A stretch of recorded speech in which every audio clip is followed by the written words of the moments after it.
आधी रात को संजना को अपनी बहन के कमरे से आवाज़ सुनाई दी तो वह उठकर बहन के कमरे की तरफ चली गई।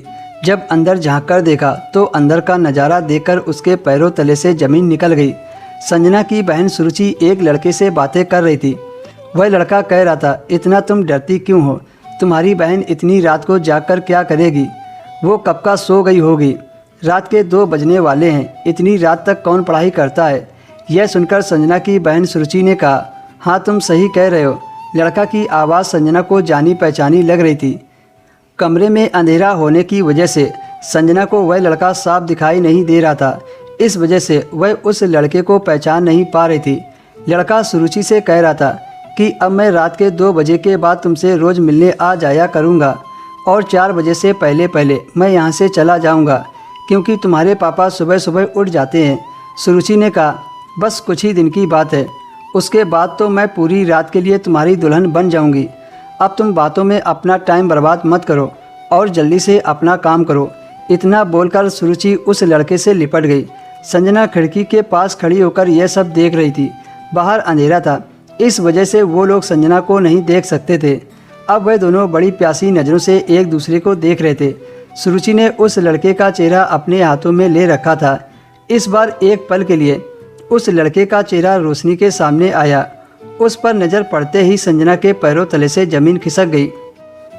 वो लड़का कोई और नहीं था, वह तो संजना का मुंह बोला भाई था, जिसको संजना अपने सगे भाई से ज़्यादा प्यार करती थी। संजना की आंखों में उसी पल आंसू भर आए और उसके मुंह से दर्द भरी चीख निकलते निकलते रह गई और अपनी आंखों पर विश्वास नहीं हो रहा था। नहीं, यह नहीं हो सकता। संजना बार बार अपने मन में यह कह रही थी, मैं ज़रूर पागल हो गई हूँ या फिर मैं कोई गंदा सपना देख रही हूँ। यह तो मेरा छोटा भाई है, जिसको मैं अपनी जान से ज़्यादा प्यार करती हूँ। एक समय में संजना के दिमाग में कई विचार दौड़ने लगे और उसकी आंखों से लगातार आंसू बहने लगे। संजना ने अपने मुंह से एक भी सिसकारी की आवाज़ नहीं निकलने दी और भाई बहन का गंदा कांड अपनी आंखों से वहीं खड़े होकर देखती रही। संजना को कुछ समझ नहीं आ रहा था। उसकी बहन की आवाज़ थोड़े ऊंचे स्वर की हो गई थी और दोनों आवाज़ करके मज़ा ले रहे थे। यह सब काफ़ी देर तक देखने के बाद धीरे धीरे उसके आंखों से आंसू निकलने अपने आप बंद हो गए थे और ऐसी सीन देखकर अब उसके शरीर में भी करंट सा दौड़ने लगा था। ऐसा लग रहा था जैसे मानो शरीर में कुछ रेंग रहा हो। उसका मुंह बोला भाई और बहन दोनों ज़िंदगी का लुत्फ़ उठा रहे थे। संजना के लिए यह सब नया था। वह अपनी बहन से बड़ी ज़रूर थी, पर आज तक किसी लड़के ने उसे छुआ तक नहीं था और ना ही अभी तक उसका कोई बॉयफ्रेंड था। बस उसने रोमांस के बारे में अपनी सहेलियों से थोड़ा बहुत सुन रखा था। वो बहुत शर्मीली थी, ऐसी बातें करने में उसे शर्म आती थी।